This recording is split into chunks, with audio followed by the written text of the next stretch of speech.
I think that got lost in the translation somewhere. In the first day, no one remembered that there had been a physical change before the 30-inch bit broke. And in fact, even as the 28-bit had gone down, then that, if you can imagine a smaller hole, and now you have a drill bit having to kind of rechurn a couple of those inches as it went down, and then dropping down to a 26-inch drill bit. The importance here now is that that capsule is 23, 24 inches in diameter. So now that you have a drill bit going down, that you can imagine that for the first 140 feet, we have a 30-inch circumference that suddenly drops 4 inches to 26, and now you're trying to drop a very, it's metal, but it's mesh, and drop that thing straight down. It becomes precarious, especially if at that point there is a little lip and there is the possibility of it getting kind of hooked up there. We asked that question earlier, and they said, well, they feel that they can work and jiggle it, but we know that they have kind of thought about contingency plans to deal with in case it does get stuck. They have contingency plans for everything. I mean, and you have to do that. It was interesting.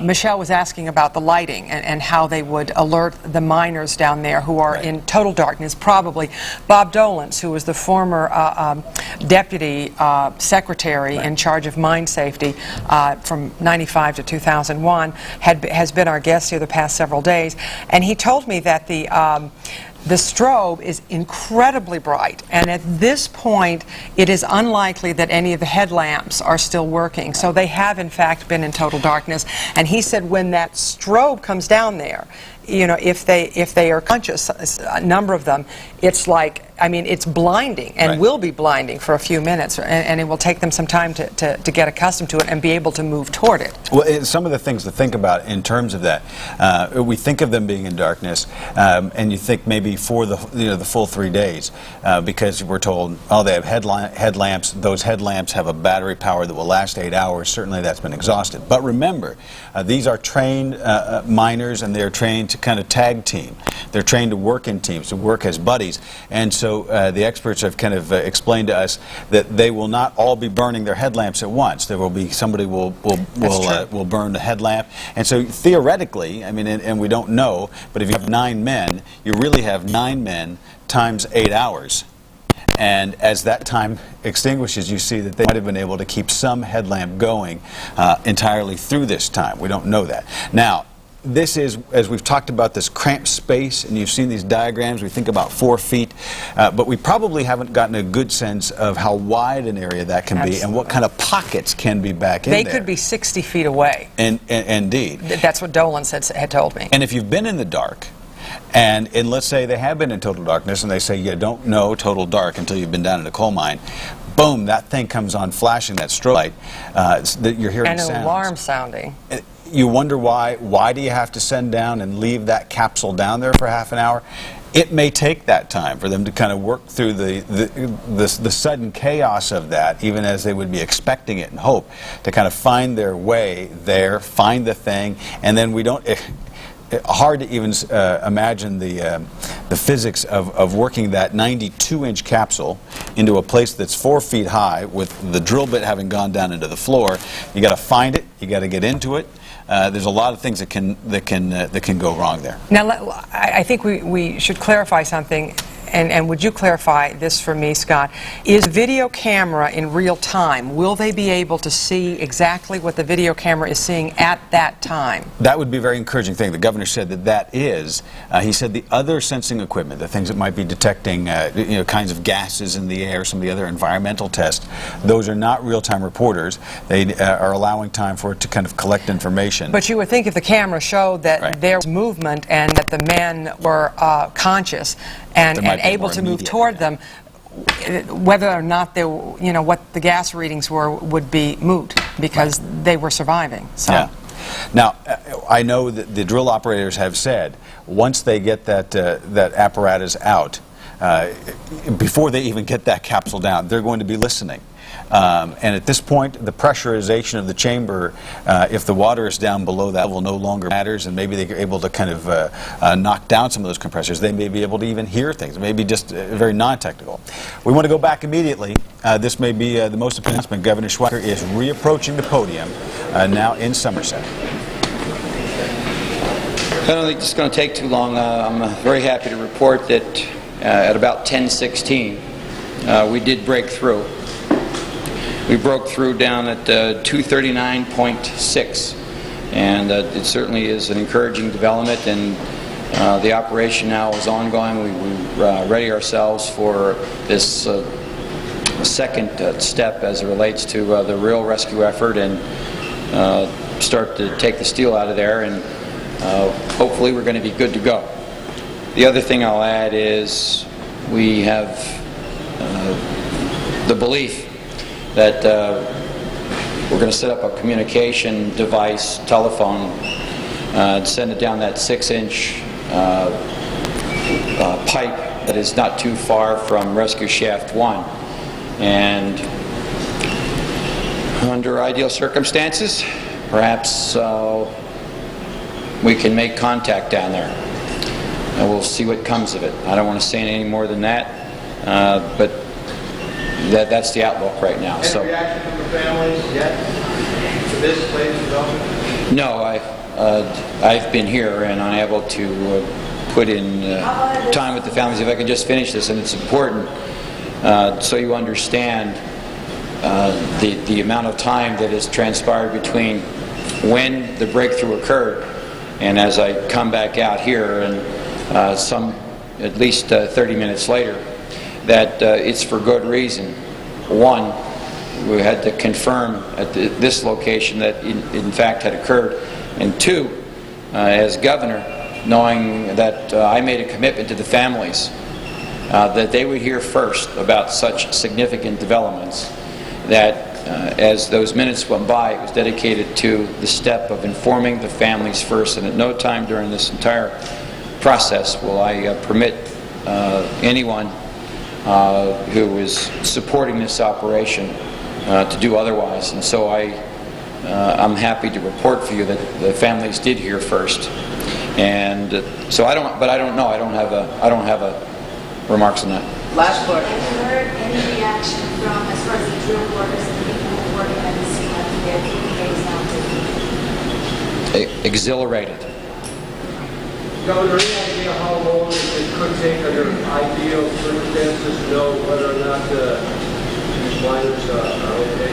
I think we're quite a few hours from giving you a concrete answer to that question. It's probably going to be at least 2 hours, and we're now in the process of bringing up the steel, literally moving closer with the rescue capsule, and we're probably looking at least 2 hours before we're ready to field those kind of questions and give you good answers too, rather than vagaries. Thank you.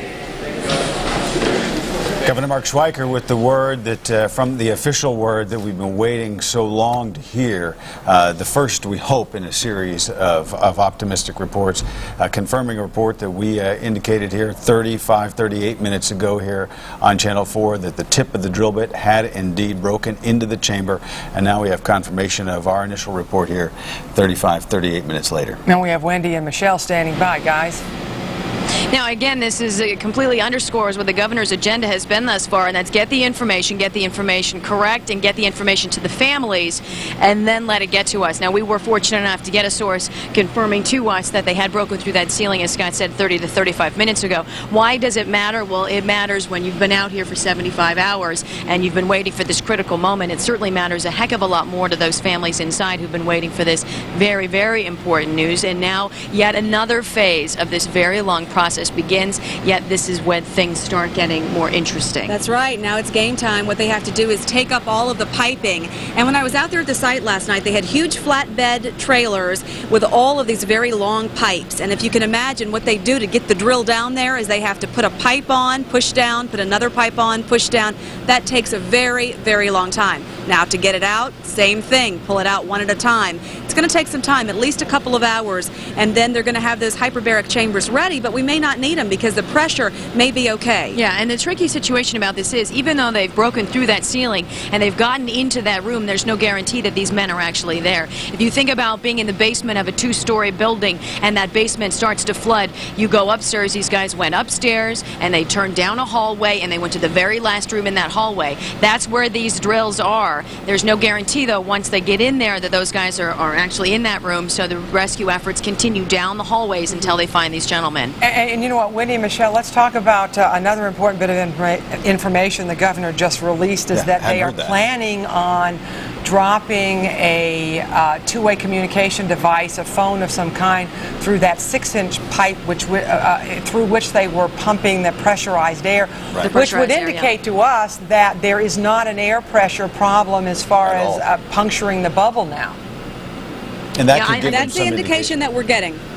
Now, had you heard that before? I hadn't even heard that as a possibility, because we had talked about, well, it's going to take an hour to get the equipment out, and we're going to have to lower down the basket, and so we were all thinking maybe we wouldn't have any sign for another hour or two, but it could be that they may be, as we speak, dropping that phone, that communication device down their pipe. The last we heard from out here, Scott, was when that seal had been broken, and there was much scurrying to make sure that that was capped again before they could begin with any of the drilling. So that was the last information we had on the whole pressure situation. Again, their focus then shifted, of course, to the water, and that level being such a critical part of this scenario. Now that that's low, Scott is very, very right in this assumption that we could be progressing a lot faster than we all know. Yeah, where the air is being pumped in is at a different drill. It's a completely different drill set up right beside the drill rescue #1. At this initial drill, they drilled a 6-inch hole, put some pipes down. They did not want to send any kind of communication device down there initially because they didn't want to interrupt the airflow. They were sending really hot, pressurized air down to the guys so they could breathe, hopefully stay warm. They didn't know if it would work or not, but they said, hey, it's worth a try.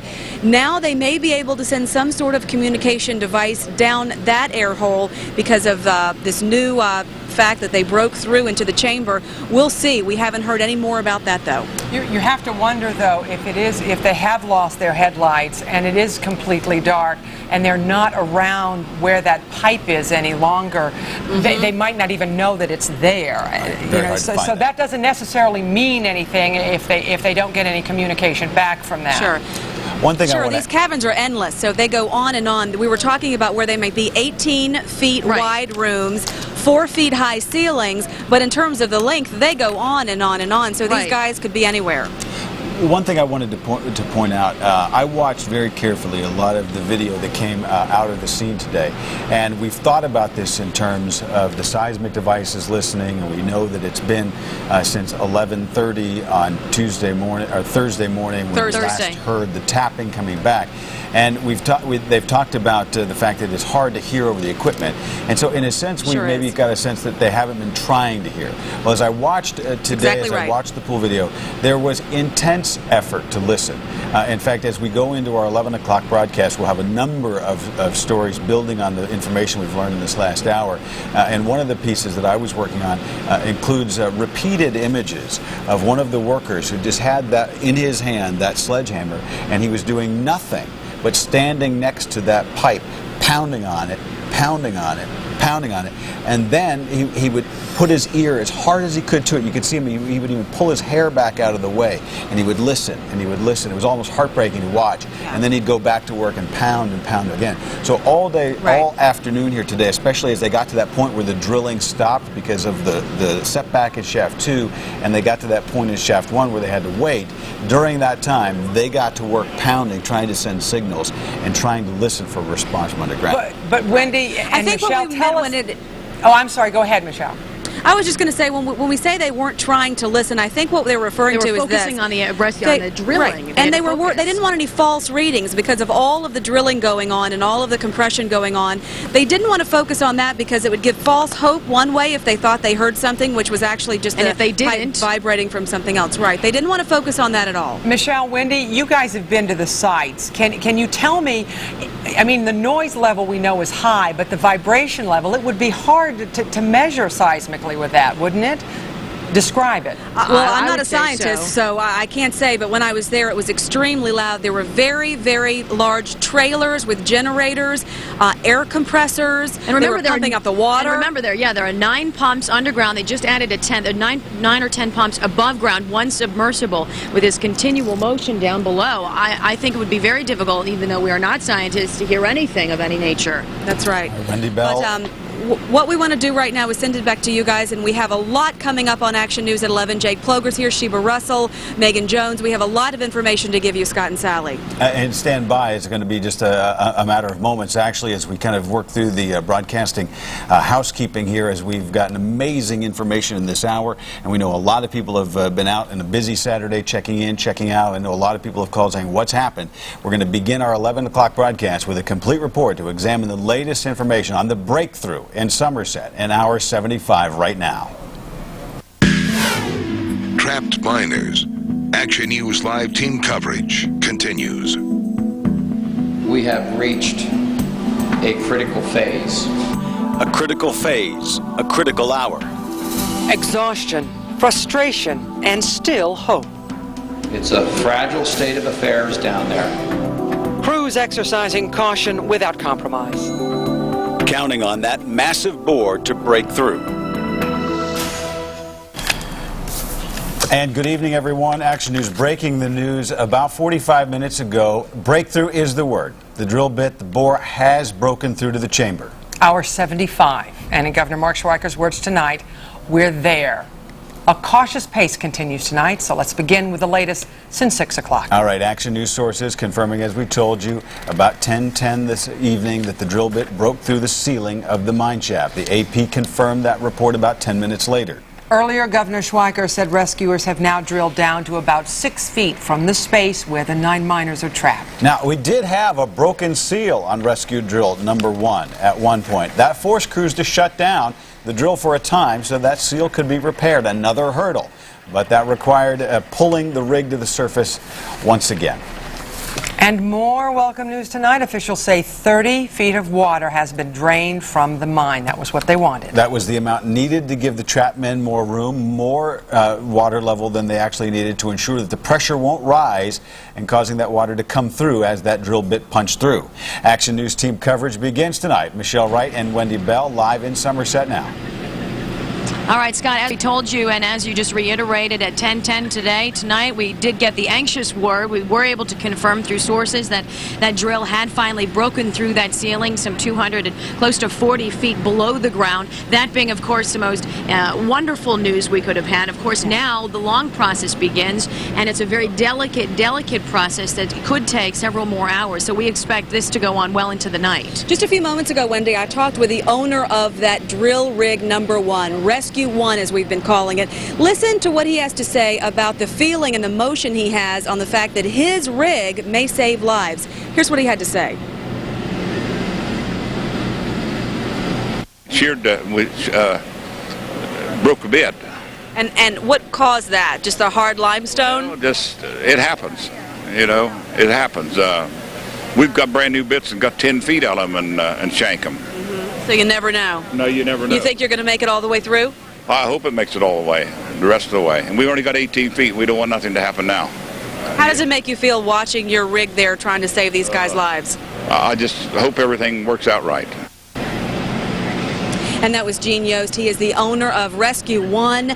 Again, we just confirmed about an hour ago that the drill bit did break through the ceiling, and we are anxiously awaiting any word on what happens next. And as we shift gears now and move to the next phase, the phase that is so much the rescue here, we want to bring in Action News reporter Jake Ploger, who's going to kind of give us the A to Z of exactly what is involved here. Jake, it's been a long day, but you've managed to piece together lots of facts for us. We have. You know, it took the better part of 3 days to get to these miners. Now, the next stage, which is also a very difficult, very delicate stage, begins. And it begins with the SMART team, which is the Special Medical Response Team, put together by, there's 2 doctors and 5 paramedics. Now, they've been standing by for days waiting to get their opportunity.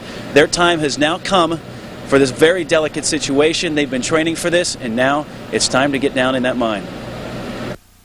Getting to these 9 miners is just one part of this operation. Getting them out is a whole other story. Once we break through, there's a lot of work that has to be done before anything else can be accomplished. The drill piping must be removed, and the hole must be prepared for the next step. That third step is getting the rescue capsule down there to see what it's like. Governor Schweiker got a first-hand look at the capsule earlier, but he, along with the rescuers, must now wait. Everybody on the surface, the rescue teams, all medical personnel, they're ready.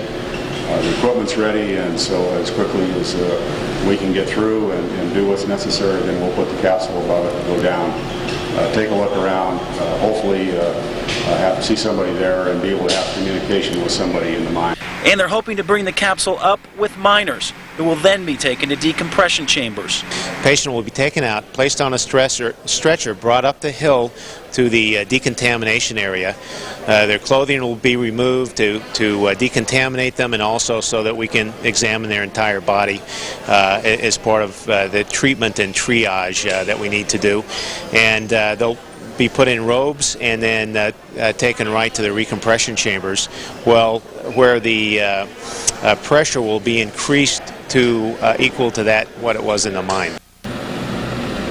Now, Governor Schweiker spoke at length about the special response team waiting to work on some of these miners. Now, it also includes about 18 helicopters, medical response helicopters, along with about 12 ambulances. Now, he also spoke of about 2 paths which the miners may take when they are raised to the surface. One is they will go right to the decompression chamber and then off to Conemaugh Hospital. Now, for some of the others, they will be in the decompression chamber for about 24 hours for observation. They will then be taken to Somerset Hospital. So this is a very delicate situation, and it's just beginning at this point. I'm sure this is going to take a lot of hours. It was a very good report because it does show all of the intricacies involved in this, and I thought it was very poignant when Governor Schweiker said, as he was looking around on the site at all of the operation, it's amazing what we can do in America in a short amount of time to save lives. It is amazing to operate, to get all of these different bureaus together, and this is not a usual rescue. This is something that is very out of the ordinary, and to be able to find the right people to come in and be able to pull this together is amazing. Well, we're hearing our producers just telling us that at the mine site, Wendy, people are celebrating. We're just getting word that there's a lot of hugging going on, and you can only imagine being there. It sounds like the producer is telling us where they've lowered a phone down into the shaft, and apparently now we are getting reports of some kind of celebration going on at the drilling site. I can't wait to hear more about that. There's no official comment. We can't confirm this. Our producers We're trying to get it to you first. Are saying that they lowered a phone and there's a lot of celebration, and we just can't wait to hear what happens next. You got to stay with us for that. Right now, we want to talk to Megan Jones. Megan, come on in here. You know, we've been talking so much about the mechanics and the science and the medicine and all of the technology that goes into this, but it's the people down below that I think we're needing to focus on right now. And in fact, we know a little bit more about these men, and we'd like to tell you a little bit more about them before we bring in Megan. Okay. Take a look at this. Let's talk about these men. Thomas Foy, age 51. He's the crew leader. Also, his son-in-law, Blaine Mayhew. We also know John Philippi of Gray is among those trapped. Now, he's from the community of Gray, as is Ron Hillman. His wife, she runs a daycare center there. Also, John Unger, he's 52. He raises cattle on his family farm. Randy Fogel, he's 43. He's from neighboring Garrett. And Robert Pugh from Boswell. Mark Pompernak, age 40. He's from Somerset. He's married, father of a little boy, little girl. Name of the final 9th miner, though, is still unconfirmed at this point. Obviously, that's something we're going to look for in the days to come, in the hours to come. But right now, as we said, as Michelle said, we do want to bring in Action News reporter Megan Jones. And Megan, you've been in the town of Gray, where I believe there are 4 miners are from there. And this has got to be a pretty amazing little community to have these 4 men missing at this point. You know, I'm sure tonight the people there are extremely happy to hear about the good news that we've seen. And, you know, it seems like everywhere you go in this small community, someone either knows one of the miners or knows the family of one of the miners. Tonight, Action News went to Gray, Somerset County, where some of the miners reside, and here's what the people there had to say. The work continues around the clock, and so does the frustration and worry. A few of the trapped miners are from the small town of Gray in Somerset County. It's been 3 days. I know they're trying, but I wish they'd hurry up and get them out of there as fast as they can. Josh Beener spends his summers working at this outdoorsman shop on Route 985. He says all people can talk about is the rescue effort going on 2 miles down the road. Just last week, he saw one of the trapped miners inside the store. Robert Pugh was buying his hunting license. I don't know how I describe the feeling. I was kind of upset about the fact that I saw him then and this all happens. In the course of a few days, so much has happened to this small community. Josh is hoping things return to normal soon, and Robert Pugh will be back home. Yeah, I'd like to see that. I'd like to see him in here tomorrow, find something, but we'll see how it goes. And of course, we're hoping that it all goes well and there is a positive outcome. Now, Josh Beener also says he knows the family of Ronald Hillman. He went to school with his two daughters, and tonight he's hoping that they will get to see their dad soon. So hopefully we'll have some very good news to report. And as we've been filling people in along the way, Megan, thank you very much. It is very important that we reiterate these things. If you're just tuning in, we are getting some very good news at this hour. We are struggling right now, running inside to try to confirm this information that there is some sort of celebration going on at the drill site. That's right. What we're hearing so far is that in that 6-inch air hole that they initially drilled, they lowered a phone, which was the plan. Apparently, that's already been done. All we know out of that is that there's a lot of hugging and celebration going on at the site, and we are working furiously here to get the confirmation and find out what that's all about. So I can promise you, as soon as we know something. We're 4.5 miles down the road, but we're trying to get everything for you as quickly as possible. There's a lot of people here that we've got people inside to bring them out and find out more information. But in the meantime, Sheba, you've got some good information too, because it shows the community really pulling together. You've got information on how the community is really helping. That's right. The community has been pulling together so bravely for these past 3 days. Now, all eyes are, of course, on the Q Creek mine tonight, but in the backs of many mines here in Somerset, they're thinking of the future of those 9 miner families, and a lot of them have been taking their time out to go to a local diner here in town to donate some money. This old mayonnaise jug, now a collection box for the miners' families. It sits inside the Summit Diner right next to the cash register. The diner's owner started the family fund Saturday morning. They're not sure how much is in it yet, but it's already attracting national attention.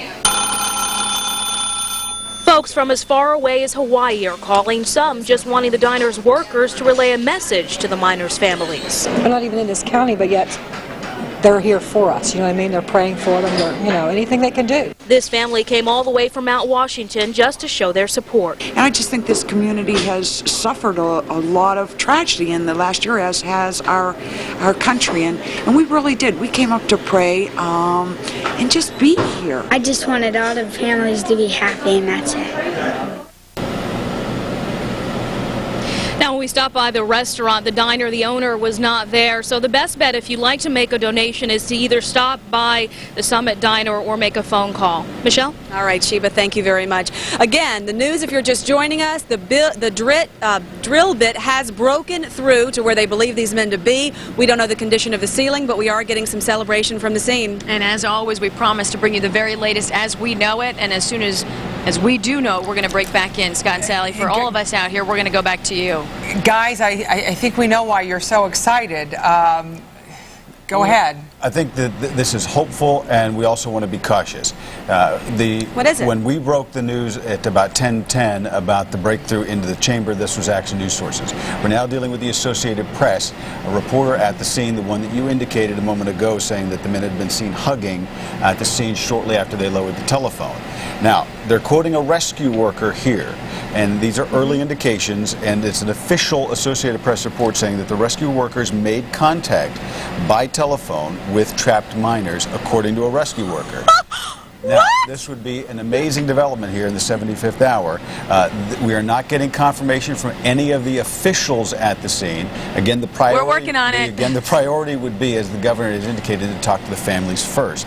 And so even as we kind of, you got the first AP report about seeing the workers there hugging and cheering, while your heart wants to leap, at the same time you want to say, let's be very careful here not to raise hopes beyond what they should be. And even if... Yeah, but it's hard not to, Scott. You know, when you hear information like that. I think, in fact, I'm going to go in and get the governor.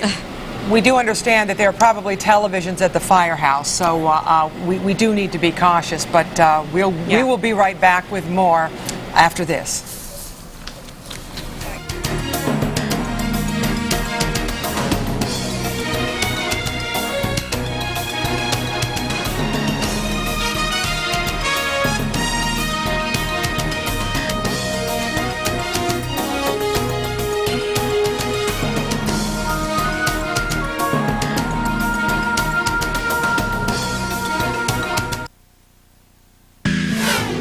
Trapped miners. Action News Live team coverage continues.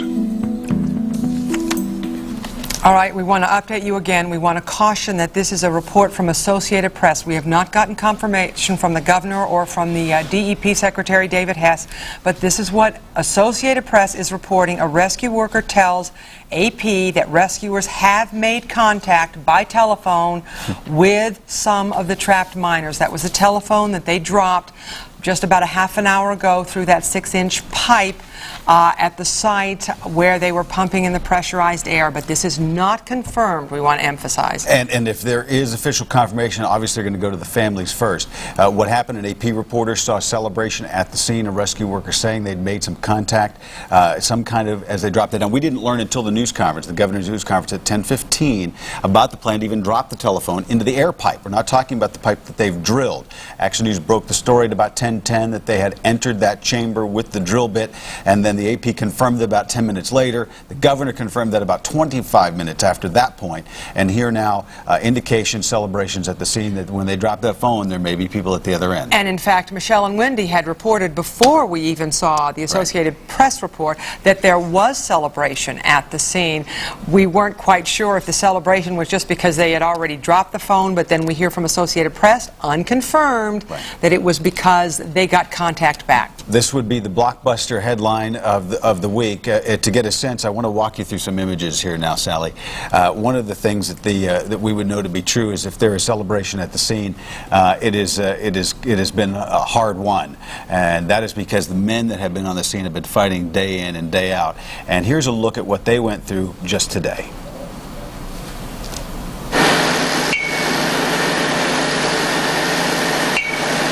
A signal sent, whatever it takes, however long. This is the dirty work. Work not for the weak, not for the hesitant. Strong hearts and hard hats. Except when the hat gets in the way, well then just damn the danger. When the drill shut down, the men dropped in place.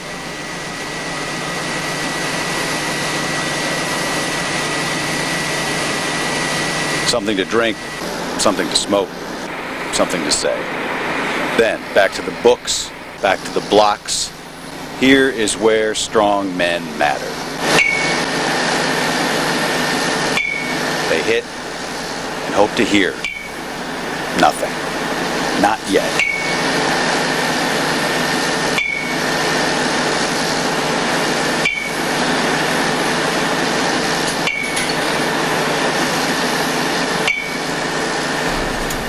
Well, the not yet may be now yet, as the AP reporting the amazing news, the celebration at the scene, that as they've dropped that phone, the taps, maybe they couldn't return the taps, but a phone dropped down that air pipe apparently is being answered. You hate to use a cliche for fear of appearing flippant, but when you say light at the end of the tunnel, that is perhaps what we have right now. Tonight, as you well know, and especially right now, the DEP mine safety experts are poring over every possible option, multiple scenarios, including worst case. So we talked to one mining expert who has worked with us and with these men before, and he knows all about the process. Bob Dolans used to be the deputy director for deep mine safety for the DEP. He has no doubt that in that war room, everything is being considered. Knowing the Bureau Director, Richard Stickler, he has a decision tree of every possible worst-case scenario as they proceed. If they punch through the roof of the mine and they have a roof collapse that pins the drill, a large rock pins the drill bit against the floor of the mine and they can't pull it back up, that could be a problem. I'm sure they have contingency of how they can drop someone down, a capsule down from there. There is also the lip in the shaft number 1, a result of going from a larger diameter bit to a smaller diameter one. What if the capsule gets hung up on the lip and can't get past it? Possibly putting someone in a harness and dropping a human down. They would try the capsule several times, though, before they would move on to the contingency. Oh, absolutely. They would be moving the boom around, going up and down several times. But keep in mind, that's to get down there with the sensors to find out what's going on. When you have people in the capsule riding down, you can't be banging it around. Well, because that process is so delicate, that's why Dolan says they keep drilling with shaft number 2, but you know what? That seems moot right now because it looks like shaft number 1 did the job. At the points where hope seemed to dim and it seemed like a dismal effort, here now we may have an incredible outcome. The governor had talked about this being a process of work and then the real rescue effort. I don't think he meant that in a way to diminish the efforts of those who've been drilling, but this is now where the guys that have been standing there, the guys that have been drilling, they've been kind of walking through that capsule through exactly what to do in the next stage. All of that work of those days, this SMART team, the best of the best, the ones who are professionals, but they volunteered for risky duty, are ready to go. No, it's interesting. We talked to Bob Dolans and we said that we didn't know what the families were cautious, they were anxious, but you had a sense that all of the workers and that the people from both the feds and from the state had to believe that these men were alive, because that forces you to work even more diligently, even harder, even faster. And can you imagine how they would be buoyed by this news? Now, again, if you're just joining us, and we know many people may be, to be amazed at hearing this far into it, not only the news that there would be a breakthrough into the chamber after all of the ordeals and the setbacks, but that there would be actual reports of contact. This contact coming via an audio connection down through not the newly drilled pipe, but through the pipe that they'd originally been pumping all of that air down into the tunnel. Here we are now working with the AP reports over the last 10 minutes, also working as we've been in and out of pieces here with our reporters at the scene, trying to get confirmation, and we expect to have a lot more information very shortly.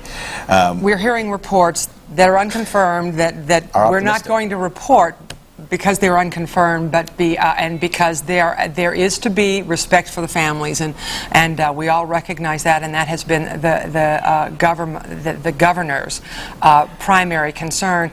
But there are a number of reports, as you said, that would leave us quite optimistic. I think the thing to say here on Saturday night at 11:22 is don't go anywhere just yet.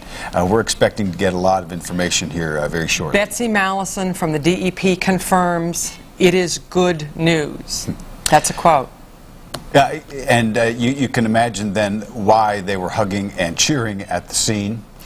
You know that they, in that Sipesville Fire Department, where they've had that hookup, where they're waiting to get word that there may be incredible celebration going on there, although may be cautious about the conditions, as we don't know the extent of the conditions of those underground. I think, are Wendy and Michelle ready?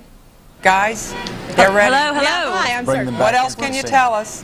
Well, we're trying as best as we can to nail down our sources on this one, and as best as we can, our sources are telling us that they can't confirm it until the governor makes a statement, until they speak with the governor. So we feel pretty good about that fact, that if they can't confirm it until they talk to him, maybe they're going to confirm it. Yeah. We do understand that the governor is coming back to the podium in about 4 minutes with some update, and we can only hope that that's what this is going to be about. And if you think we were a half hour before he made his announcement about them breaking through the ceiling, if this is similarly good news, we'll all be in very, very good spirits. Ladies, we just cannot wait to hear what it is.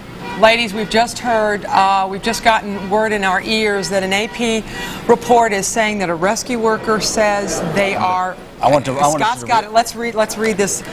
The mud-caked rescue worker says, quoting here, I'm sorry.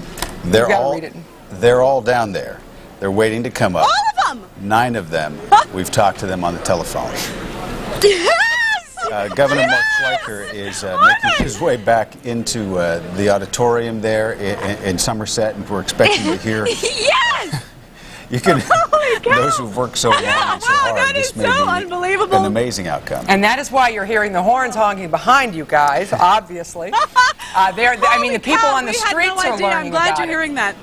Yeah, all the reporters have been running around, of course. We're the first ones I know of that said it, because a lot of reporters around us didn't even realize what was going on. After we talked to you last, we ran inside, and everybody's like, what's going on? And they ran inside, too. We are waiting for that pool feed to come back of the celebration at the site. Action News is getting that, and as soon as we get that, we're going to put it on the air. But apparently there are pictures that we are getting of the celebration of the site, maybe even the phone going down. And mind you, The governor is going to be taking to the podium at any minute, so remember, this is hopefully what we're going to be looking for is our confirmation of this. Can you guys see where the governor is? Is he coming up? No, we just hear momentarily that he's going to be here. Okay. But we haven't heard that he's anywhere near the podium yet.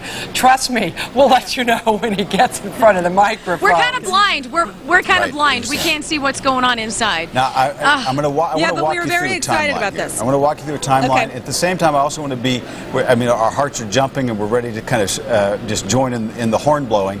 Remember, if 9 mine workers have survived 3 days, 75 hours down there, we do still have 300 important feet to go to bring them up, and that may be very dangerous work and may take a good long while. So there's a lot of reasons for caution and sober-mindedness here.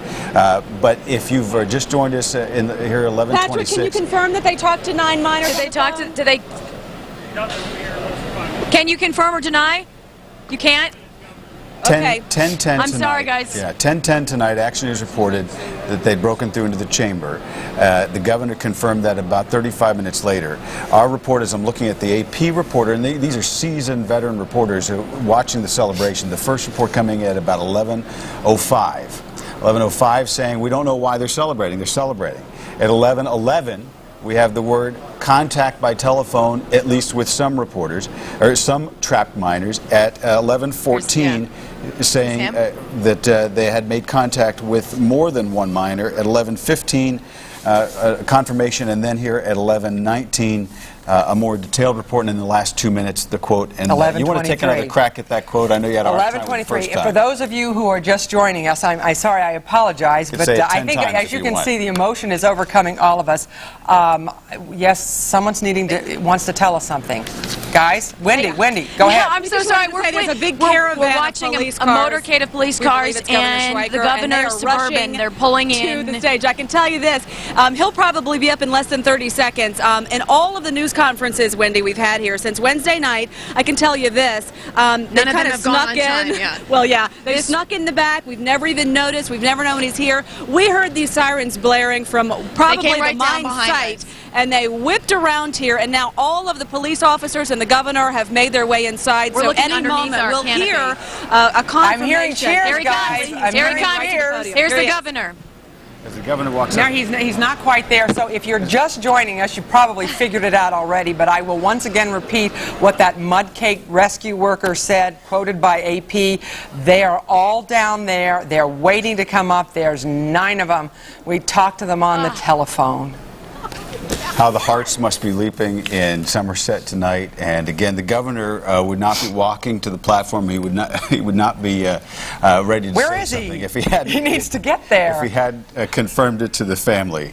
Apparently, as he got out of his car, he's walked to a briefing room, but and we're looking for any signals here. We're reading body language, and the governor apparently, as he got out of his car, pumped his fist in the air in his own sort of celebration as he walked. And I think that may have been the point at which we heard the explosion of cheers from the media crew, and media crew ready to cheer there. Well, we're going to have to calm down a little bit because little birdie just told me in my ear again that he is on his way to get his own briefing, and then he's going to brief us. But I've been told that he was walking briskly with a great big smile on his face. All right. And there's still several. I mean, we still have several hours to go. But can you imagine the joy? Can you imagine the joy in that fire hall tonight with those children? Really. There's 7 children that we know of. There may be more. Wives, mothers, fathers. We don't know a lot about these men. Tom Foy, Randall Fogel, Ronald Heilman, Blaine Mayhew, David Mullen, John Philippi, Mark Papernak, Robert Pugh, John Unger. As I kind of calculated the bits of reports from various our sources, newspapers, internet, I counted 7 children at least out there waiting for good word, and those children may have fathers here tonight, and we're expecting to have a very good word. All experienced miners, and that experience kept them strong through this ordeal, we're sure. Guys? All right, I just can't stop smiling. I can tell you that while we're still awaiting confirmation. A lot of work still has to be done, though. That's absolutely right. And to give you an idea of the behind-the-scenes efforts that we've had to bring you the information as soon as we can before anybody else gets it, Jake Ploger, Action News reporter, Jake Ploger has been running around, and you've been able to get a lot of this information firsthand for us. Your thoughts? Well, it's amazing, simply, to have the actual confirmation that there are 9 miners down there now. The other part starts, the very delicate part of actually pulling these guys up. But knowing that they are alive is a little big load off of everyone's shoulders, and I'm sure including the people going down there to get them now. I don't think anybody is going to be satisfied until we can get these people in the hospital and ultimately back home again with their families. And as Scott was saying, they've got lots of family members waiting. Now that they're alive, according to this AP report, I should keep saying and tell the governor on the phone, they said 9 guys are alive. They have a lot of work to do. It's going to be a very delicate operation to put the basket down and to get all of the guys up and back in, and then there's a lot of concerns with their health. Jake, you were saying 18 helicopters standing by? Absolutely. They have 18 medical helicopters standing by, about a dozen ambulances. Now, there's a couple different paths of what they can do with these guys. Number one, once they get them to the surface, they're going to have to decompress them. They're going to have to cut their clothes off, decontaminate them, because they have a lot of mineral carbon and things on them, which is not good. That once they do that, they're going to take them in the decompression chamber. Now, some of these guys may be better off than the other guys. So the ones that are in bad shape, they're going to have to they're going to decompress them, take them immediately to Conemaugh Hospital. Some of the other guys, they're going to leave them in there and let them get acclimated and then send them to Somerset Hospital. All right, and it is going to take some time, but at this point, the big chunk of time can you hear me, Wendy? now. I can. Yeah, you might talk with Jake about this. Maybe we could try to find out. One of the things that we had talked about earlier is if they actually reached a pressurization, as they've been lowering this water, it may have naturally depressurized them, at which point the helicopters become an important factor, because there had been some indication that they had to depressurize them, that they might have gone ground transportation using ambulances, but if they're already at equilibrium, the ambulances, the helicopters may come into play.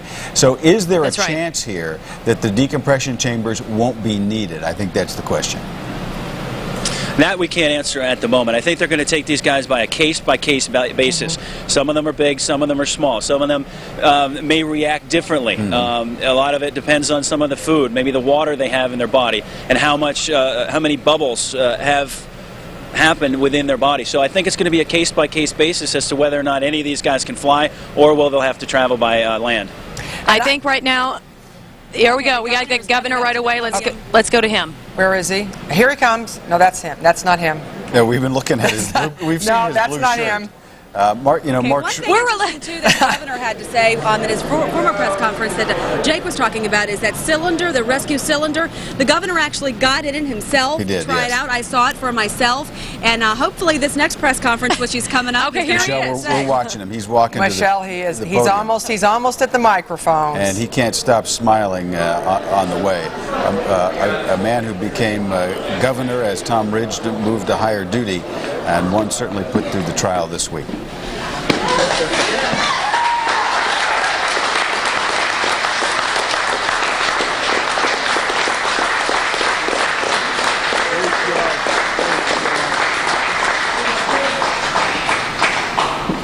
All 9 are alive.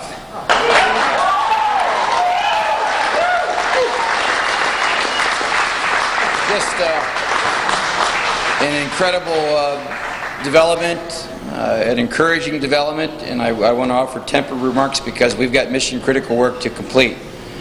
But Dave Lariski and I just had the never to be forgotten pleasure of leaving the drill site and spending time with the families. As I mentioned to you, 3 days ago, that our approach was going to be with significant developments that families would hear first.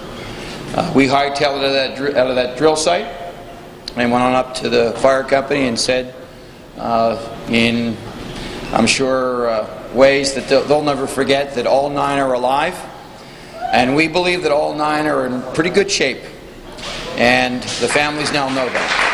So, incredible.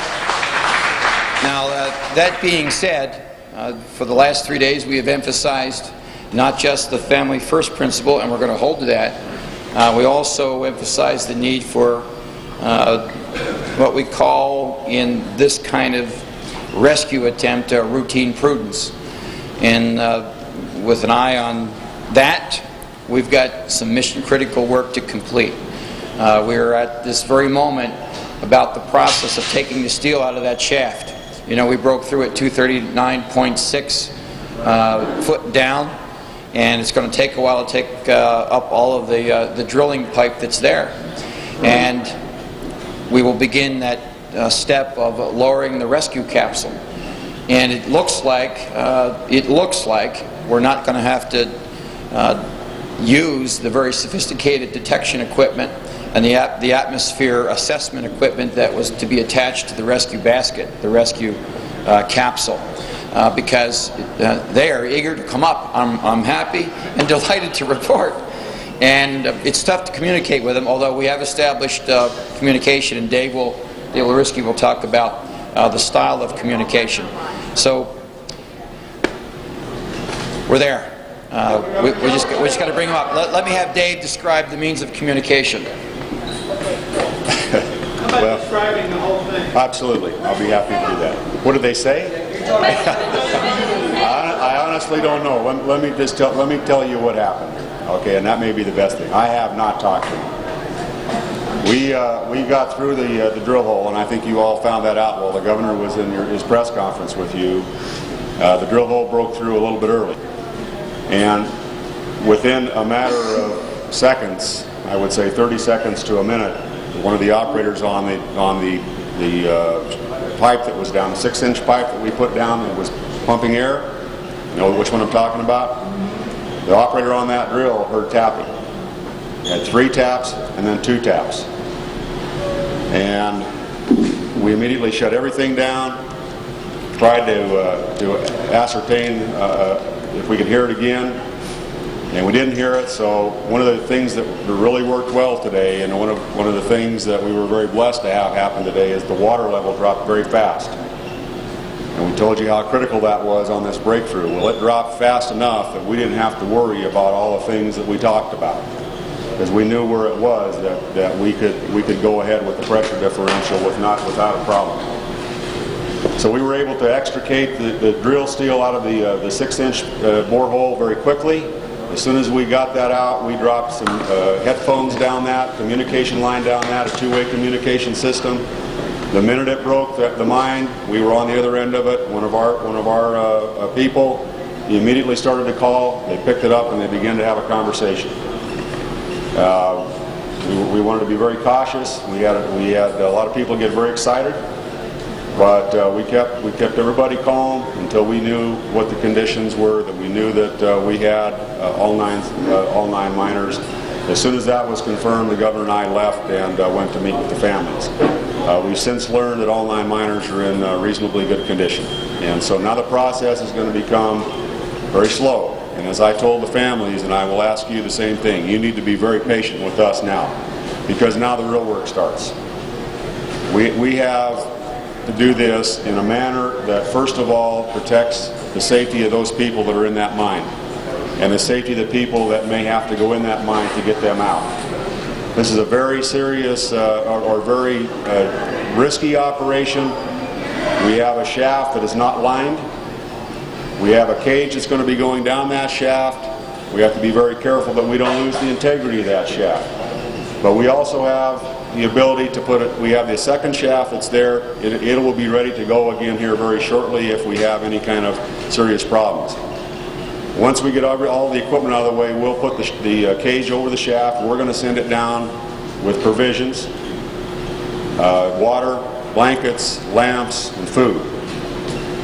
And we're hoping that at that point that the miners, and also have instructions on how to get on this thing, by the way, because the governor got in today, and I'll tell you, I did pretty well. You did pretty well, actually, but we'll start bringing them up, and it's going to be very slow. We're going to take this thing down very slow. We want to make sure it doesn't begin to spin, and it doesn't do any damage to the walls of this shaft. So we have a lot of work to do. We have 9 people that are down there. You know, I can't give you any good estimate of how long this round trip's going to take. But we will maintain constant communication with them. We will every time, as much as we need to, send provisions to them to keep them comfortable as best we can. So all that work, the preparatory work, is occurring as we're here right now, and we're hoping to be able to get that capsule over that shaft here very quick and start down to start the work. Go ahead, Rick. You said when the bid was over in the military zone, there was cheering among the family members similar to a football. Yeah. What was the cheer like when they found out that their loved ones were alive? like that team had won the Super Bowl. And someone yelled, "Praise the Lord." So it was that kind of uplifting moment. I mean, tremendously welcome news to understate things for the families. And did they give you any of the two-way conversation that happened once the device was down? Say that again? Can you walk us through the first discussion that you had with the miners was the two-way finally made down there? Well, they first of all determined whether or not they would get a response, and they did. And so they began just a very calm dialogue to ascertain the condition of people, who they were talking with, and to begin to talk about the other miners and their condition. So it's a very controlled dialogue. We have a person that's on our end of that line who's leading this rescue operation, and he's a person that can maintain that atmosphere, and so they're simply having an open dialogue that keeps the spirits on both sides up, and I'm sure we'll begin to explain to them some of the processes that we're going to have to go through now.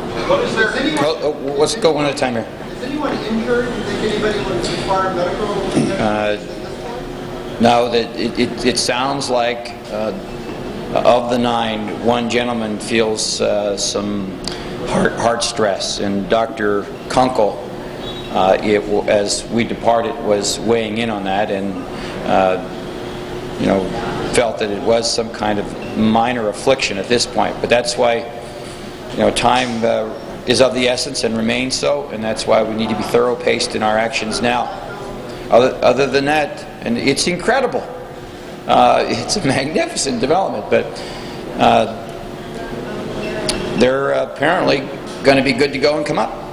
Will people just start to get on? You're going to sit down with provisions. Will that or someone else? Yeah, that's we're going to start bringing them up. Hopefully, start bringing them up within a 2-hour period. Will they be able to do that without somebody? Say again? Will they be able to do that without an EMT going down first? Well, They'll just go ahead and get on? That's an assessment that's taking place right now. That's part of the conversation we'll be having with the people underground. We'll know for a fact what it is that we need to do on our end for those folks that are underground. And it very well could be that they would feel more comfortable having somebody there, but we left in a situation where they were still having those discussions. 2 questions here. First is, are the miners dry? Are they in water? And secondly, could Mr. Weir say a few words? Certainly. I don't know the answer to your first question, and I didn't ask the question, so I was quite frankly just thrilled that we had this result, and we wanted to be able to talk to the family. So all those sort of things about their physical condition, that's occurring as we're talking to you now. They're having those conversations. Well, let's get John up here. And John, you don't expect him in work on Monday, do you? I want to thank God. I want to thank the governor. I want to thank this team, all the guys on the drill rig, most of you.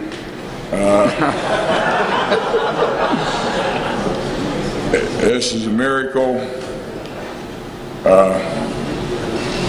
We're going to get them out. We're going to get them with their families. I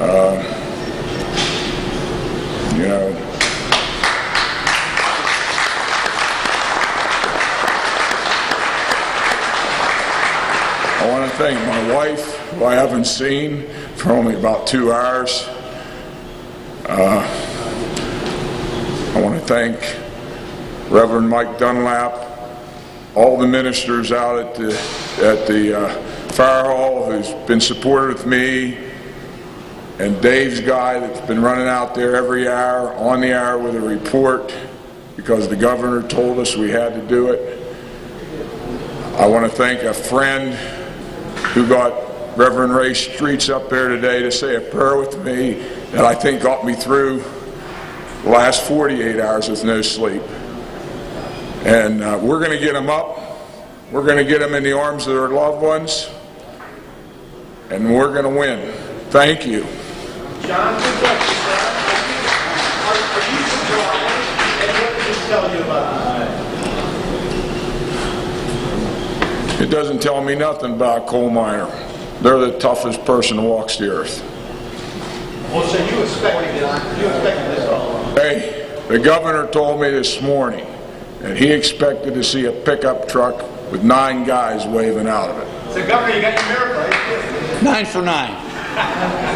The motto's alive. What's that? What was the most disappointing time? That early broke? What were you feeling at that point?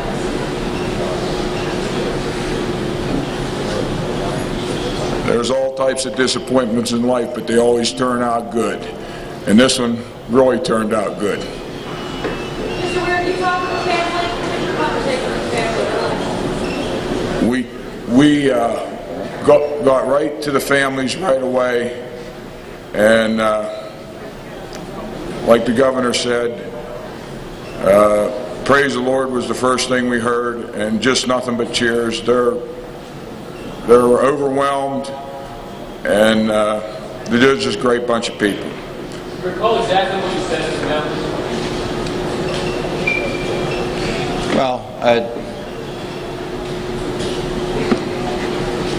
I think that, well, in reflection, I don't recall word for word, but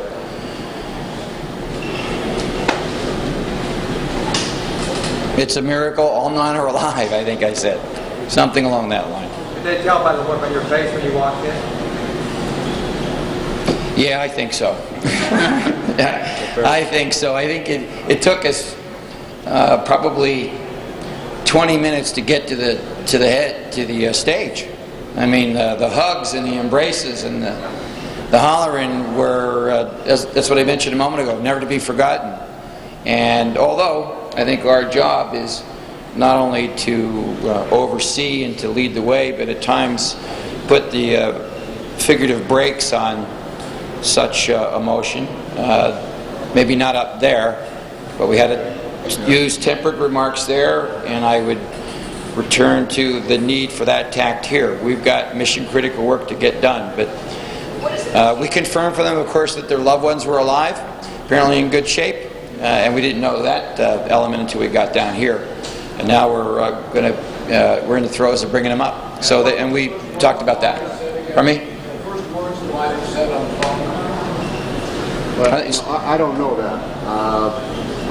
All I know is that we had the conversation. I wanted to ascertain, and I'm sorry, maybe I should come up here and do this.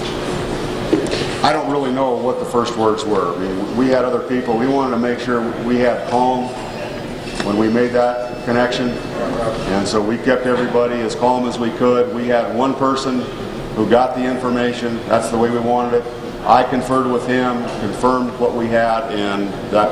And the best guess on how long it will take you to start bringing them up? Well, we don't. That's part of what we'll find out here very shortly. On our first trip down that shaft with that capsule, I think we'll have a good indication about the speed by which we can move up and down that shaft. You won't be the first to know. Well, you may be, from what I've experienced, but you're going to be. You'll be quick to know. Yes, sir. Go ahead.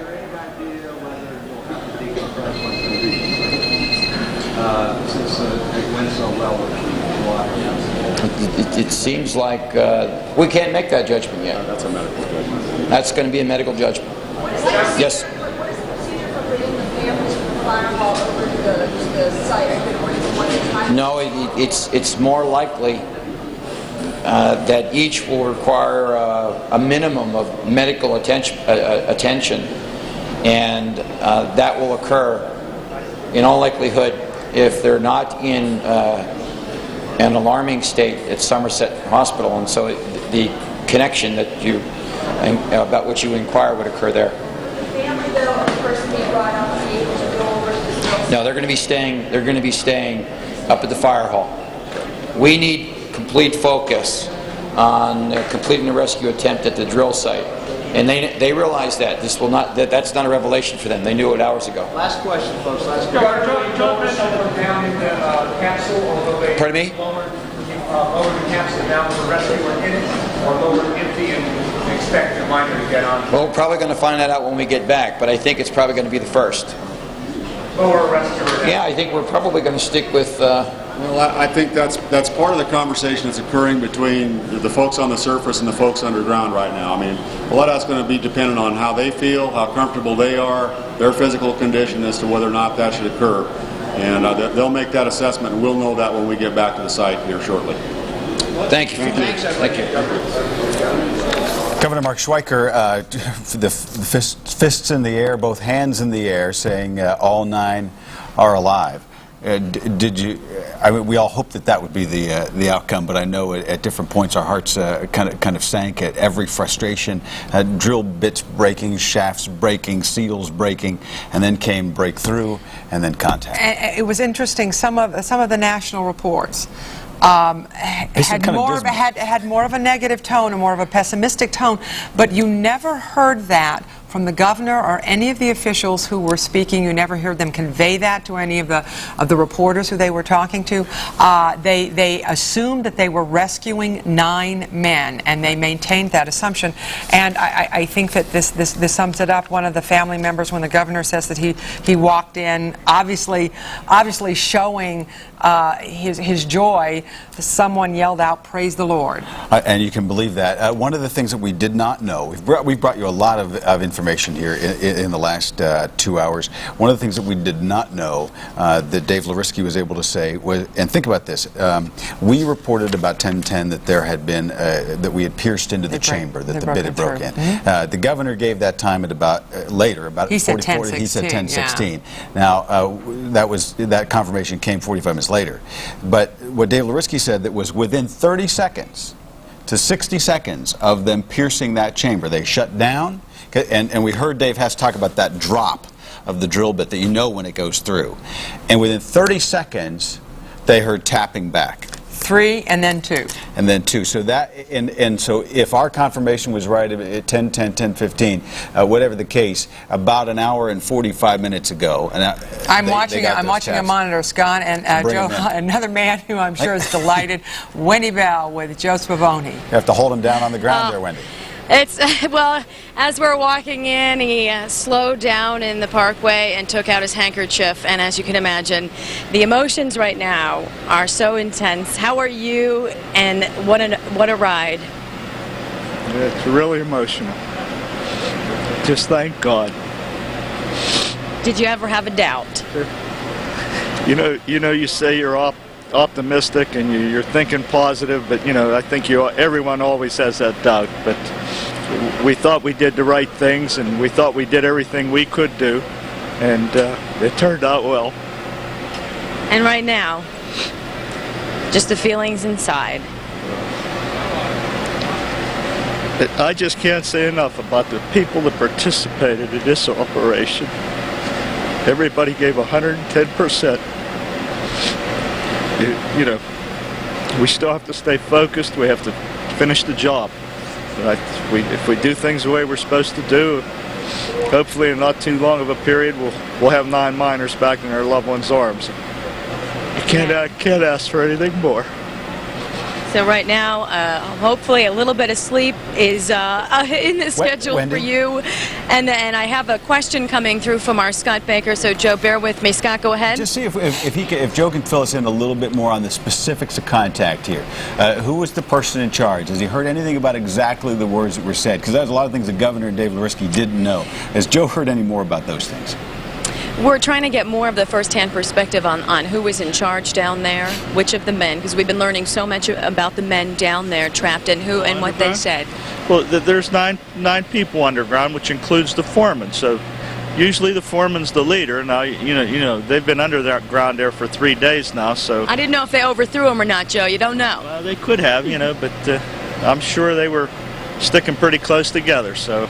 What was said when first contact was made? It was a cellular phone went down? Well, they dropped the communications line down, and I think a real quick assessment of how what the condition was, and how many are you there, and so forth. And what did they say?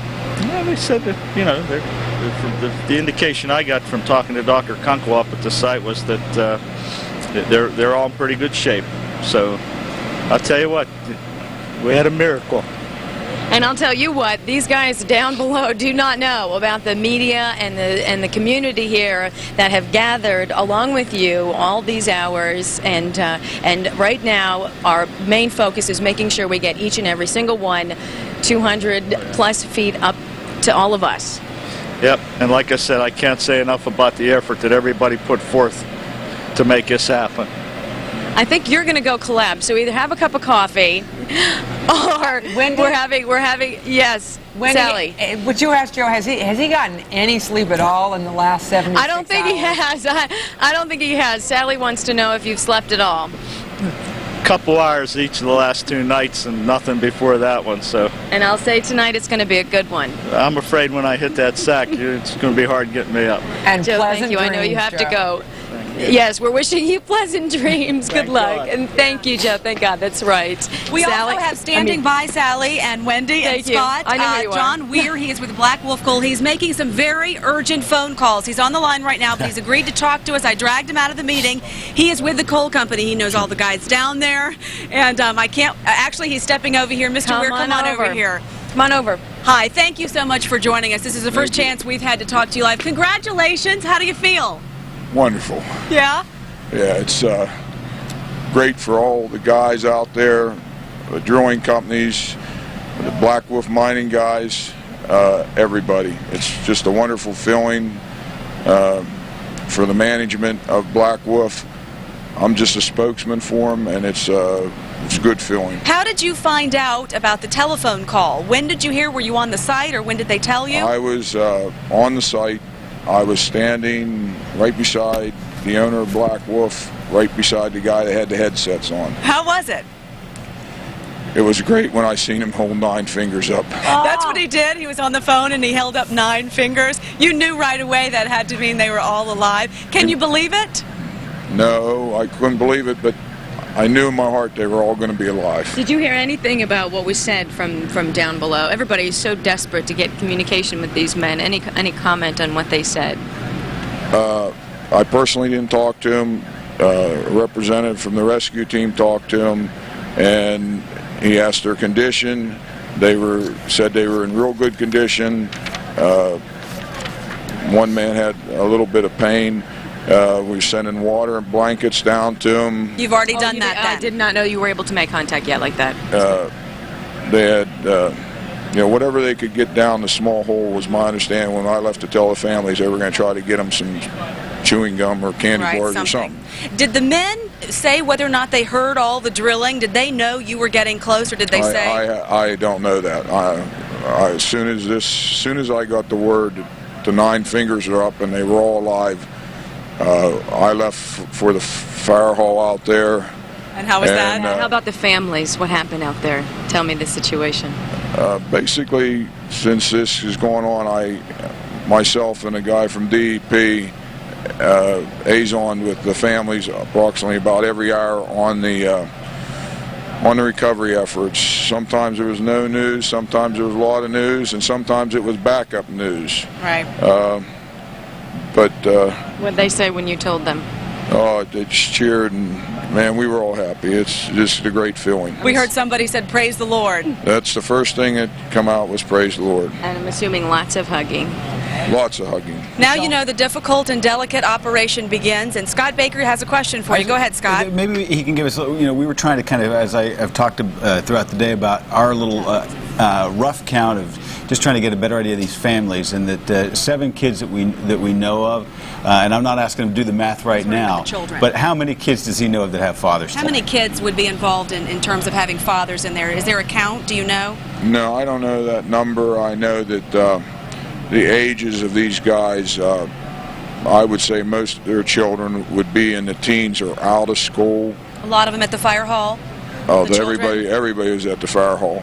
What did the children do when they heard about? Did they understand? Are they old enough to understand what's going on? Yeah, and everybody was happy. The one lady, and her name, I apologize, slips my mind right now. I gave her a tour around the site in the morning just to show them we were working so they didn't get down. I tried to take 2 people around. At the time, I didn't know her, and when she told me her husband and dad were both down there, right, you know, man, I felt so sorry for her, and I'm just so happy now that, you know, she has both of them. Did you talk to her tonight about that? Oh, yes. What did she say? Oh, she's just happy.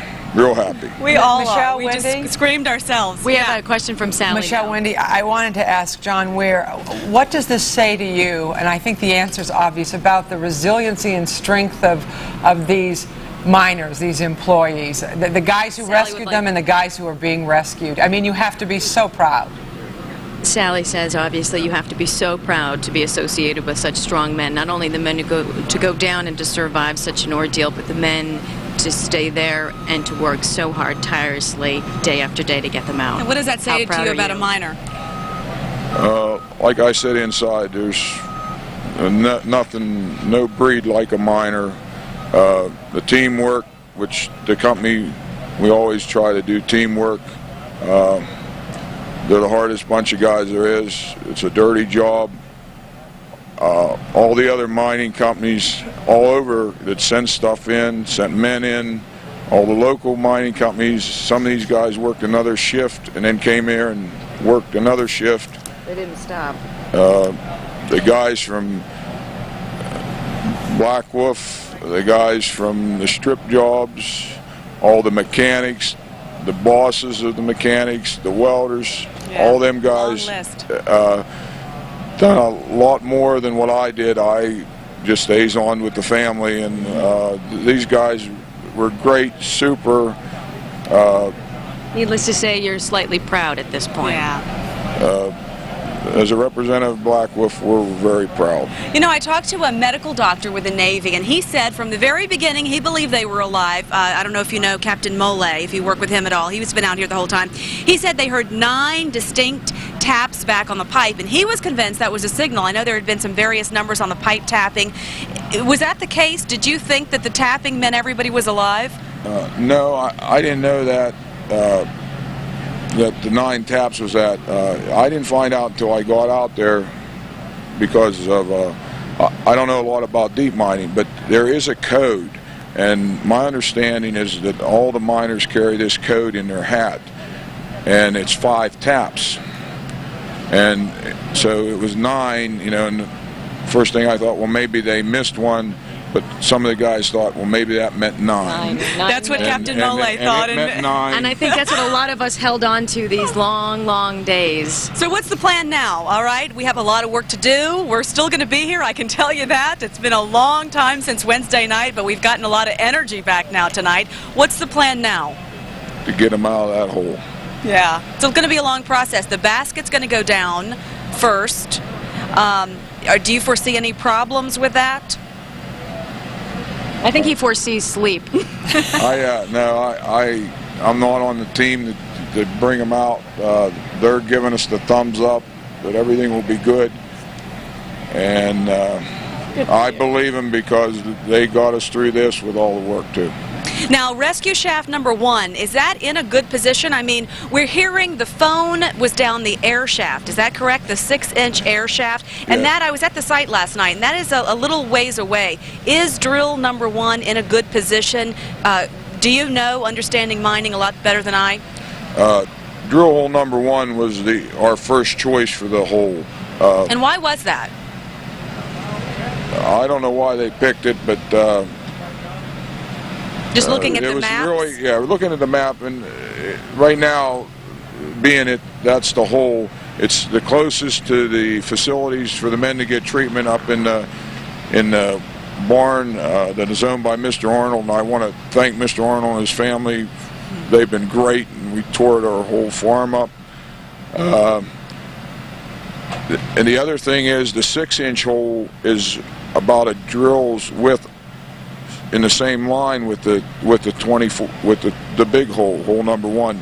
So we can keep communications down that hole and keep coming up would be what I'd understand they want to do. So you think it's going to work? You think where they got definitely. to the telephone? What kind of telephone was it? What kind of communication device was it? Was it walkie-talkie? No, it's on a It's on like an extension cord, and they actually it's amazing. I never seen one before. It had glow sticks on it, like you buy kids at a carnival, and they hang on. And they had a couple glow sticks busted, and they loaded it down in the thing, and a man with a set of headphones had a control, and he just kept announcing, "Is there anybody down there? Is there anybody down there?" And the next thing I seen his eyes roll, and we were gone, and he, how many? And we tried to huddle up to keep it away from you people. You knew that would last too long. And because we promised the family members first, and he held up 9 fingers, and we were rolling to the fire hall. Good for you. Wow. Good for you. Thank you so much. Hey, congratulations. And you've got a lot of people There over you there. go. What an exciting interview. That is maybe the most fun I've had in this job. I can't believe it. 9 people alive. Not a man of many words, but a man with a lot of emotion right now. I guess right now we are getting the first video back from the rescue site, and we understand this video is going to show the big celebration. Now this is the first, this is live. This is live this now. Is what's going on right now. You're going to see the pictures of the celebration a little later, and this is unedited. We should say that too. This is just coming down from the satellite feed. And Scott, you can see this better than I. Yeah, we're seeing it. I don't know if you have a clear access to a monitor, but we have nothing. But we're getting this feed, so we'll kind of walk you through it as we go. Please. And I'll try to get some information from our producers if this is pool video being fed in, or if this is live images of what's happening right now. This is pool video. It is not. It's not a live image. So we have live TV coverage. So when you're seeing the word on the screen live, this is just about our coverage. The video that we're seeing is video that has come back from the scene that may bring us up to the time. As we were hearing from John Rear, you're right. Not a man of many words. In fact, at the news conferences that we've had in the days to come, John would be kind of just to the point, say a few things, and then he would move on. But very eloquent, I think, tonight. And it even kind of took him a while, I think, to process all that had happened, because as you had asked him right at the beginning, Michelle and Wendy, recount what you saw, and he gave us that emotional account of seeing the 9 fingers, and then as he came back around to it then about 10 minutes later, just really giving us that sense of that extension cord dropping now with glow sticks. With glow sticks. He said there was some, you know what, guys, there was this just sense of wonder about the whole process that I think he is just a symbol for all of us. And he says, I've never seen anything like it, the glow sticks. And it was just so fabulous. I agree with you completely, Michelle. I don't think I have felt this elation over a story in a long, long time. Yeah, it's incredible, Sally. It's great to be here. And the thing that's amazing, much like firefighters' families, the families that we've seen who have come up to us, they know that their loved ones are in danger at all times, and yet when it has an outcome like this, it's a wonderful thing. And right now, I do believe we're getting the governor. That's right. To He's head on this his way right now to talk to us. We have the governor's motorcade of personnel surrounding him. We heard he was pumping his fists in the air. Come on over here, sir. And congratulations to you. Nice job. What a wonderful, wonderful thing that you announced. What a night. What a miracle. Describe your feelings right now. Oh, pleased and delighted and just so happy for the families given the emotional rigors of the last 3 days. Yeah, it's been very intense. Tell me how it was at the fire hall. That's what people want to know about. Never to be forgotten. When we walked in there, and they were wide-eyed because, you know, as the governor, along with the top federal official who's been assisting me in my company, I realized as we got to that final step and saw those wide eyes that I gave them the best smile I could provide, because I think they saw that as the confirmation that there would be no smile if we had lost one.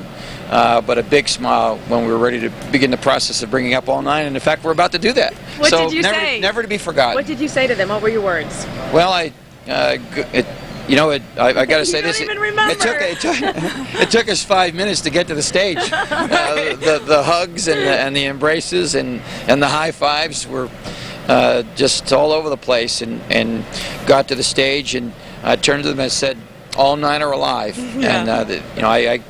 And it just seemed like the most encouraging and concise statement to offer, given all that they've endured over the last 3 days. Now, were you at the site when they dropped the phone down, or where were you, and how did you hear? How did you get the word? Yes, I was at the command center when we realized that the communication device / telephone had been connected and was coming through, and then also had become audible. You know, there was a lot of noise, and there's a chance he decided that working well, but I was probably just a foot from the telephone operator, and just a few feet from the 6-inch hole through which that telephone line went down. And what happened?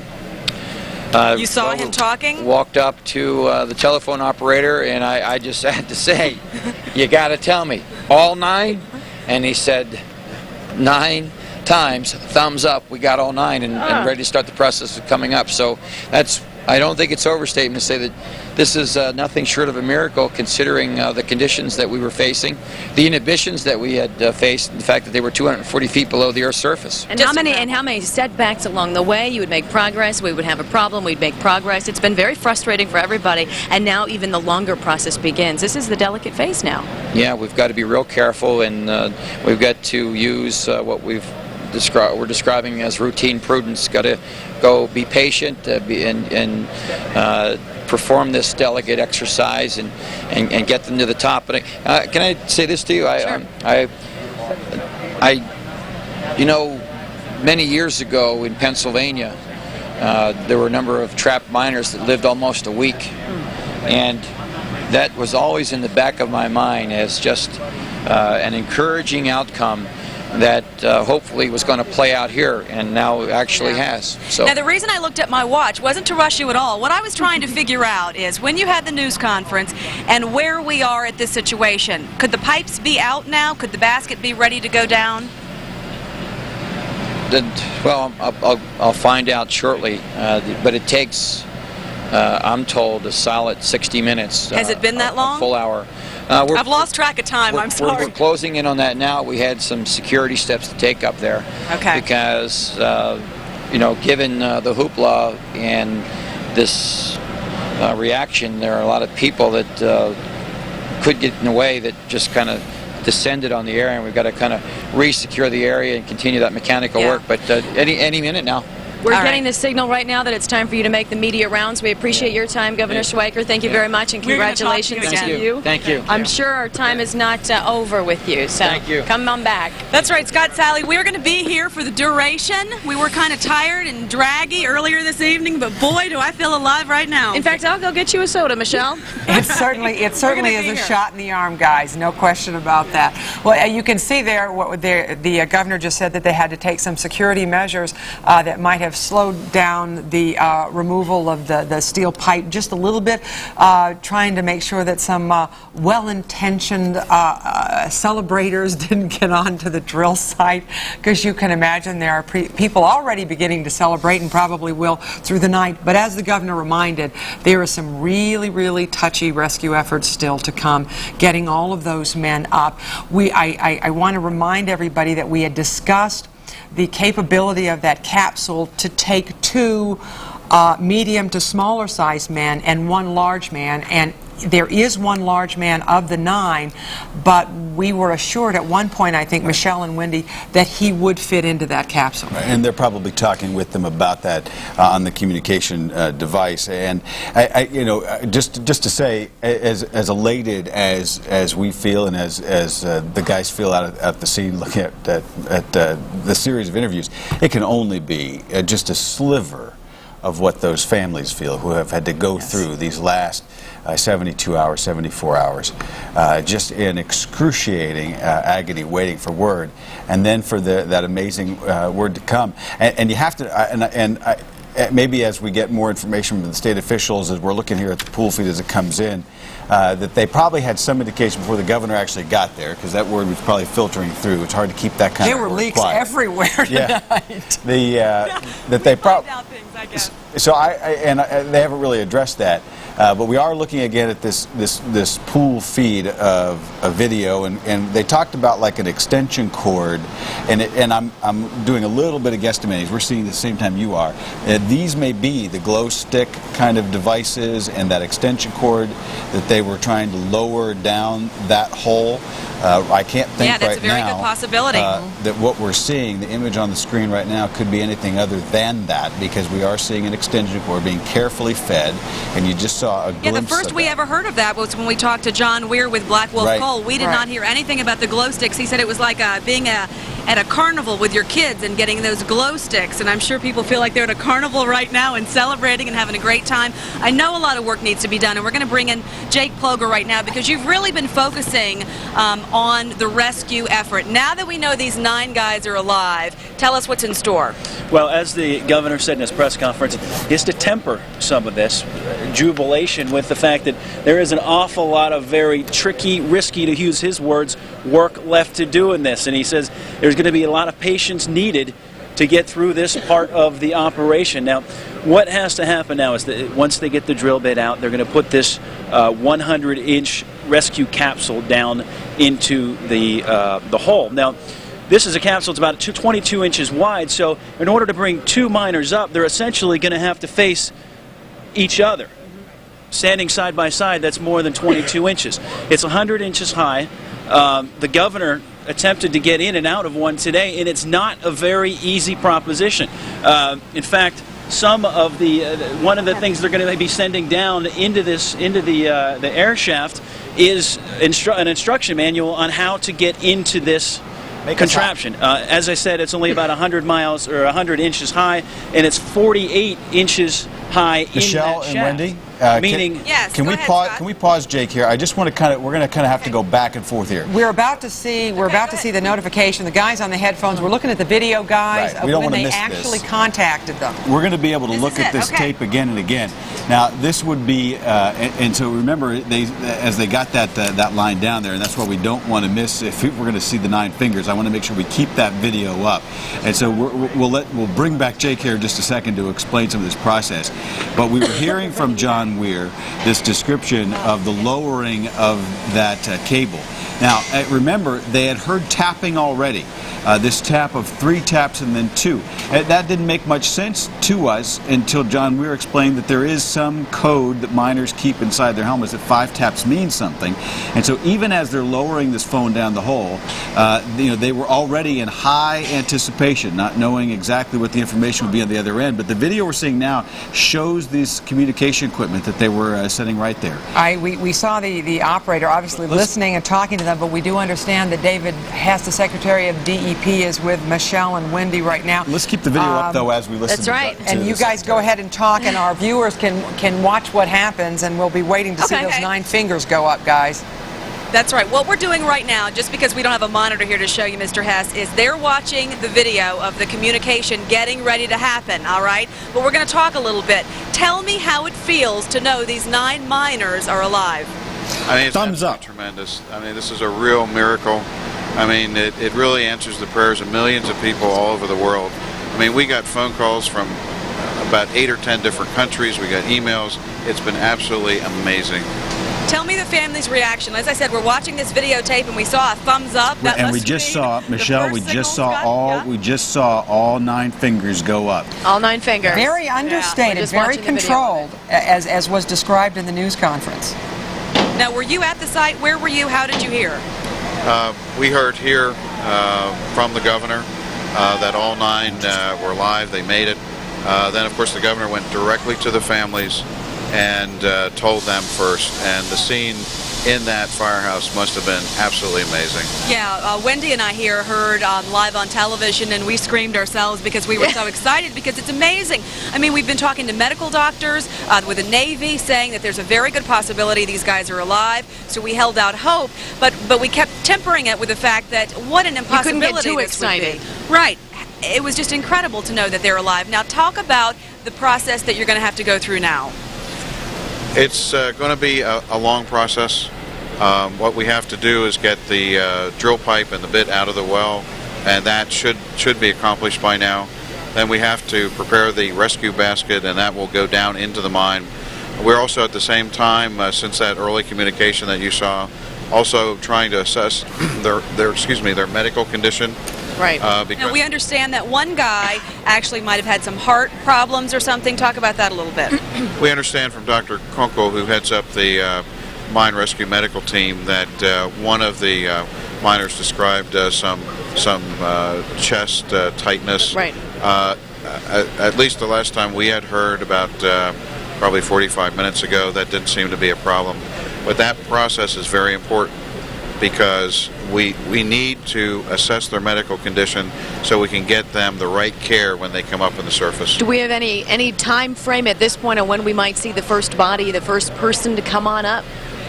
I don't have a time frame right now, but we're going to be providing regular updates at those key moments. Okay, well, we will be here waiting for any update. Our Guys, can I ask Mr. Hess Hang on, something? go ahead. Sure, Sally, I'll relay. Yeah, I'm sorry. Would you relay to him, will the gentleman with the chest tightness be the first one to come up? Do they know that?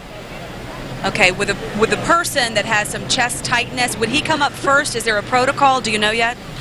Well, obviously, if there is someone with an injury or a medical problem, that would mean that they would come up first. Right. Certainly, you want to make sure you treat someone first who has a problem. All right. A long process to go, though. Are you lowering food, blankets, water, anything else? Hopefully we can just get those guys out of there, but we have to do more assessment work to make sure that we can. And we still don't know at this point if they're in water, right? We don't know. There was no communication, at least back during the initial time. Maybe now they know. Is that still the case? We should hear more about their condition in the next about half hour, 45 minutes. Again, our priority is to try to fulfill all their needs, whatever it is right now, and get ready to pull those guys out. Before we let you go, we've been asking so many questions of you for the last 3+ days now. How about giving you an opportunity to say something that you want to all the people at home who've been thinking and have been praying for all of these men? What would you like to tell them? Well, I did want to thank everybody. It has been a tremendous outpouring for us here. I got personal emails from people all over the world. We got phone calls. It was just amazing, the kind of contact, and I just want to thank everybody out there who contributed their prayers, their thoughts, their ideas for how to get these guys out. Who had the glow stick idea? We're stuck on the glow stick. We like that idea. Michelle? I don't know where that one came from. Wendy, Michelle? Go ahead, Sally. Yeah, I just wanted sort of a comment, a question to Mr. Hess. He and his staff and the feds almost be sort of patting themselves on the back or feeling pretty good about their plan of holding that water at bay with the air pressure idea. I mean, it was brilliant. Right. How do you feel about the fact that you tried to keep the air pressure intact and you had to drain all the water away? And that you did it. Sally's saying it's a brilliant plan. How do you feel about all the efforts that it took to plan that out? Well, you have to remember, we had a tremendous amount of experienced people here, both federal, state, private coal companies, all contributed their best ideas. And it was through that collaborative effort that we got great ideas. You also have to remember that first 6-inch hole that we put in was $1 million in one shot, because that was a very educated guess on the part of this group of people where these guys were based on experience. So it was $1 million to one shot, that first hole, and you just happened to go exactly where they were? Wow. You have to understand that they could have been anywhere in approximately 1 square mile of land. And it was the educated guess of all those partners that made the choice to put that 6-inch well there. And if you remember, they sank the well, and the first thing they heard was tapping. So they knew they had it right off the bat? They knew they had it right off the bat. It was in the one dark. In a million. Wow.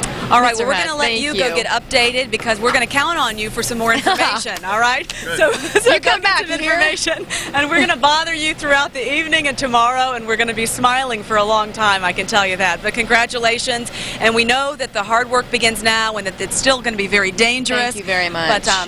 But we appreciate it, and congratulations is all I can say. Thanks. All right. Thank you. Yeah, all right, we'll talk to you soon. Sally and Scott again. Wendy and I just keep smiling. It's my jaw amazing. Okay, I'm going to describe what a something wonderful feeling here. All right, so What? I want to describe something for you. We'll do a little radio for you as we experience it on television. And in the middle of chaotic breaking news coverage, things have gone relatively smoothly. So I apologize for some of the confusion as we were interrupting you in the last couple of interviews. No, you're fine. We want to hear all the new information. But what we were trying to do was, as the the pool video was coming in straight off the satellite to us, we were trying to not take any delay in getting that to the audience. And so as you were and we didn't interrupt the secretary who's talking there, but we're going to show it again. We're trying to right now as that's come in, we finished the feed. We're trying to get that re-racked up in the tape deck. The amazing scene, not only of the first thumbs up as the man was holding the headset tightly to his ears, but then the 9 fingers. And you know, and I don't think I quite got it as Dave Larisky was talking during the news conference about the professionalism at the scene. He said calm and controlled dialogue, and that it was. And at one point, you saw they started to cheer. And can you imagine, I mean, as we left at the news, and then immediately one of the supervisors, it was almost like a symphony conductor, kind of giving the silence as they kind of tried to get everybody to suppress that joy, that emotion. And I think we're going to be able to kind of re-rack that right here at that moment, the critical moment. I think they're telling us that we're it's going to put coming it up, guys. I almost wish you could race to the There's one thumb up, guys, thumb up. and then 9 fingers. I think that's and where nothing happens. They're standing around looking. It's as if they expected it. Yeah.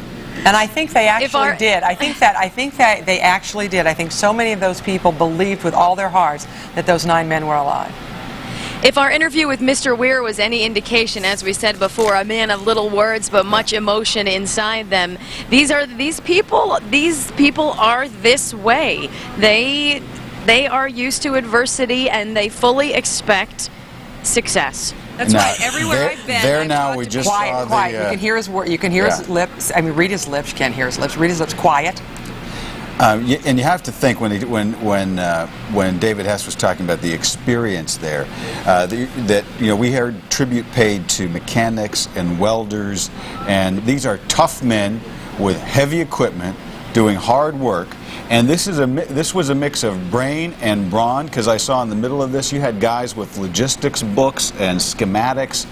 You have guys with master's degrees working side by side with guys swinging sledgehammers, engineers doing all kinds of calculations. It was an amazing team effort. And as David has been...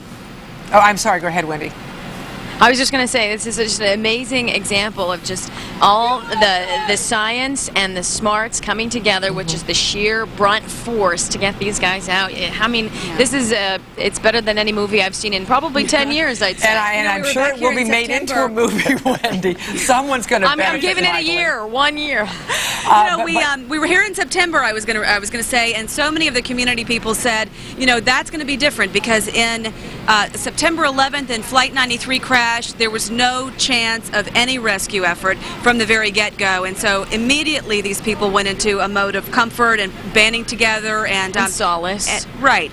They knew from the get-go this was different. All the trucks were here, all the satellite trucks were in the parking lot here, so they were used to us being here, and they couldn't believe it was another national tragedy. But all the people I talked to were confident that these guys, at least some of them, could be alive, and they were right. This is a different ending, gladly. Wendy, you talked about the smarts and all the know-how coming together to achieve this, and what David Hess pointed out, it came down not just to this, but it came down to a 6-inch pipe placed in exactly the right spot. And how did they know how to do that? And how did they know how to do it? Probably, like you said, smarts and what was it that Governor million Governor to one Schweiker shot was said? what David Hess said. Million to one shot, and who knows best educated else? guess. Anywhere within a square mile they could have been, and they took all of their expertise together, and they decided to drill this 6-inch hole, and that was the very beginning. On your screen, if you've seen any of the video, it's the drill rig to the right. The dark green drill is the air hole, 6 inches, and that's where they went first. They heard the 9 taps. Again, Mr. Weir was saying the code is just 5 taps, but they got 9 taps, and some people started speculating 9 may be the fact that 9 guys are alive. In fact, that's what it was. I think Michelle, a lot of us were holding out for that. I think, Michelle, on Thursday, that when they talked about the taps that they got, I think that they actually did say that the first sound back, they did get 5 taps. It may be that as they got subsequent taps, and remember they had contact 3 in the morning, on into the morning. 11:30 was the last tap contact they had, and it may be that in one of those junctures they got 9 taps, but it could be that the guys were following code and giving those 5 taps right away there at the beginning, and that may have been exactly what they were trying to do as they got that down there, that first drill bit, and within 30 seconds. So we go back now that it would have been 2 hours ago, and I think your question then was very good to the governor, Michelle, of saying, where are we here in this timeline? Since it's been 2 hours and 15 minutes since that drill bit at least broke through. I felt kind of bad about that because as he was talking, I tried to sneak a peek at my watch, and he thought I was wrapping him up, and so he said, let me just say one more thing. I would never interrupt the governor. What you were really saying was 45 minutes ago, we reported what you reported 10 minutes ago. So what's really going on now? I was trying to think. He said it would be a couple of hours, and I looked at my watch and I was trying to figure what time the news conference was and how long it had been and if the cylinder could be down. So hopefully the next time we talk to you, we're going to know that the cylinder is down and first there's going to be supplies. But if these guys are well, like they say they are, only one is experiencing a little tightness, maybe the guys can get in the capsule themselves and come up. I think we're going to be hearing something, Scott and Sally, sometime pretty soon. Yeah, absolutely. Well, you know, a lot of the questions now... Hold on. Okay. We're just one of our sources just said to me that the first right now it's going down? capsule is going down as we speak. Okay. Patrick, anybody inside of that? Is it empty? Is it empty? They would... We believe the They first were one. probably going to send it down empty because they wanted to send down blankets and food, and they were going to be... Well, they said they already sent that stuff down, but this is the first time they actually are sending a capsule to retrieve one of these guys. Remember, we had reports about them sending something down, having a camera, looking at the atmosphere. Well, they've established through some contact with these fellows, apparently, that they're well enough to get the show on the road. And that's the best news. And I tell you what, I can't wait to hear that news too. And we're going to be here bringing it to you as soon as it happens. People are running every way. That's why I keep looking around off camera to see which source is coming up to give us some new information. Well, one of the things that people are questioning, I'm sure right now, is how they did this, how they're feeling, what were they going through, and I'm sure they're going to be asked those questions ad nauseum for the next 3 or 4 months. But you had pointed out, I can't remember if it was today or yesterday, they're all beginning to blend together, Michelle, but that the water was potable, that they could drink it, so they haven't had anything to eat, obviously, unless they had some food on them in pockets or what have you. Usually, you know, like power miners bars go or down. something. Miners take their lunches with them. Exactly. But they I don't know what shift they were on. You know, this happened at 9 p.m. They may have already eaten. I'm not sure about that. That's a very good question to know when was the last time they were able to eat. But they could drink. Confirmed. Right. The water would be very orange. They're saying it's not the greatest water, but they tested it and they made sure that it didn't have pollutants. They tested when they brought it out and they said it was fine. It would be fine for them to drink. Now, whether they did, or not, it's really a big question. Yeah, exactly.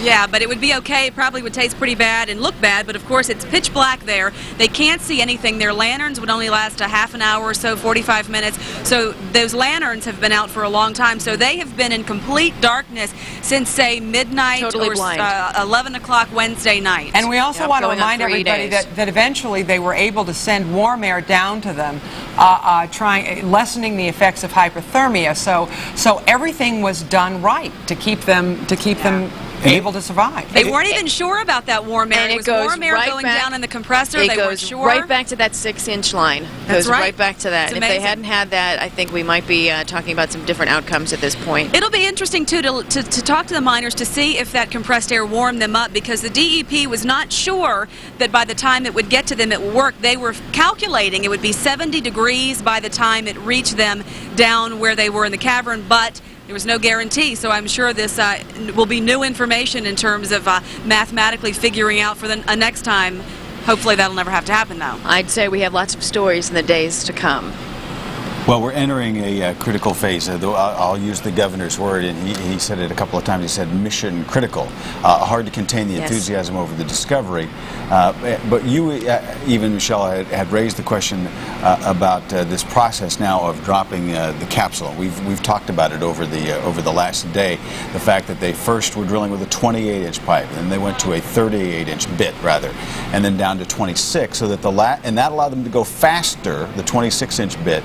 But you have a capsule that is almost that size, 24 inches. So we will now be learning if your sources we just indicated that capsule is going down. We should know here shortly if they are going to be successful in getting it past that lip where the shaft, and one of the things that Dave Larisky said is he reminded us, and I'm not trying to put a damper on the celebration here, that this is an unlined chasm going down there. It's not like they've been able to kind of, fill in with and that steel capsule will move. It will. There's a little room for movement there, and they have to lower it very slowly so that it doesn't move too erratically.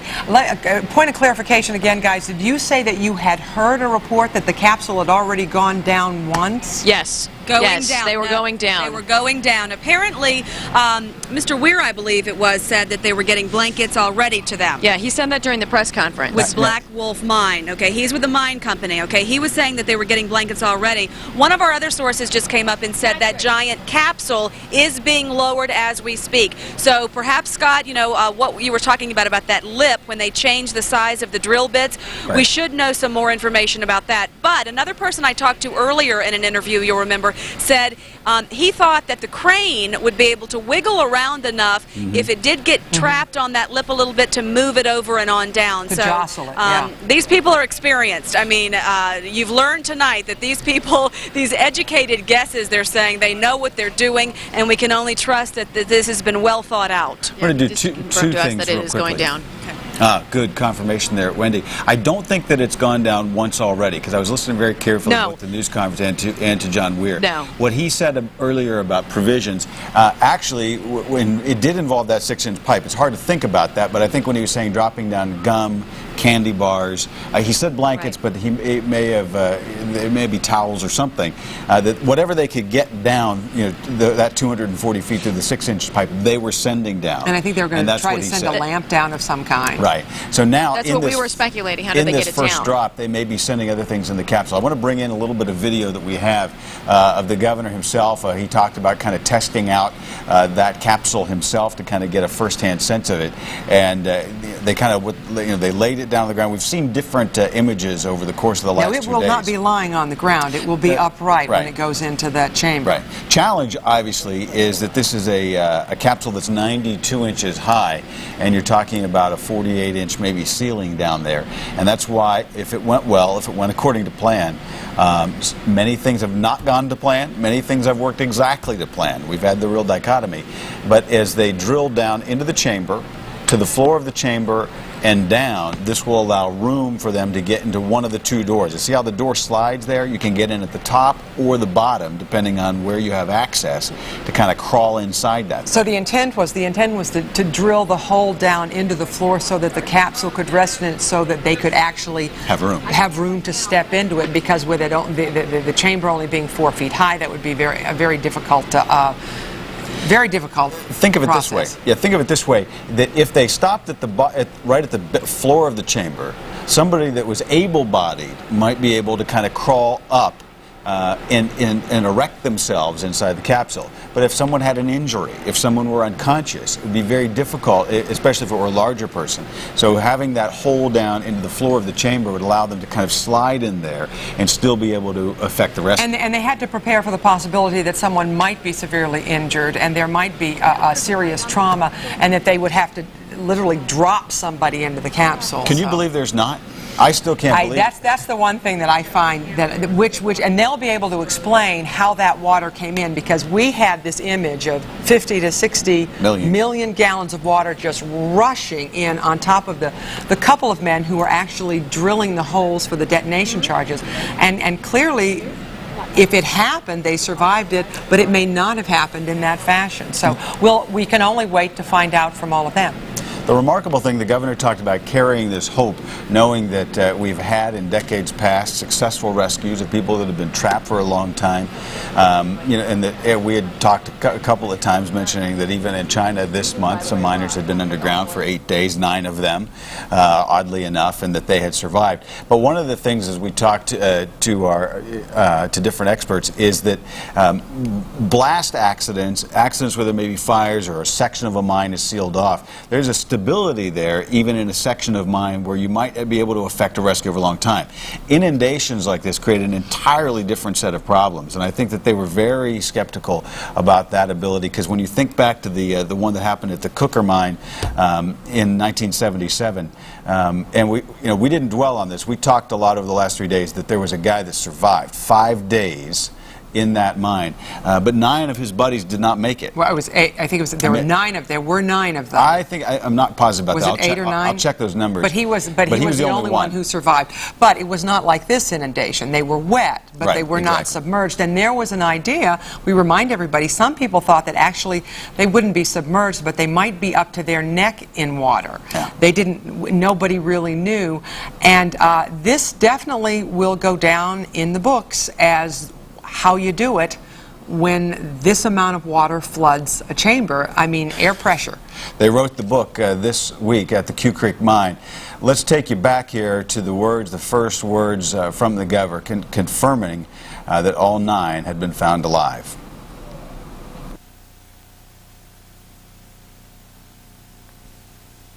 All 9 are alive, and we believe that all 9 are in pretty good shape, and the families now know that.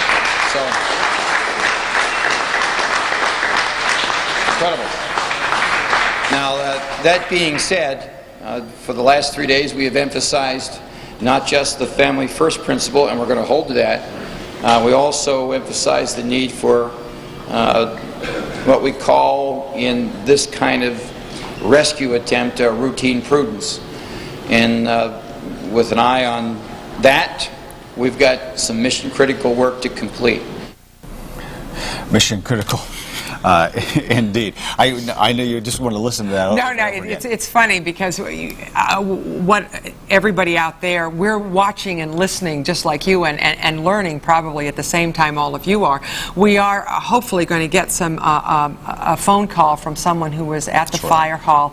The governor and all the workers were very protective of the families. The families wanted their privacy, and they maintained that exceedingly well. And if you, I know that people, as word kind of filters and somebody says, turn on the TV, did you hear what happened? I went outside the station maybe for 15 minutes. We've been here for a long time today, and people were saying, what's happened with the miners? So if you're just kind of tuning in, and it could be that they not only made contact, but that all 9 miners are well, and that right now that capsule is going down to try and get the first one out.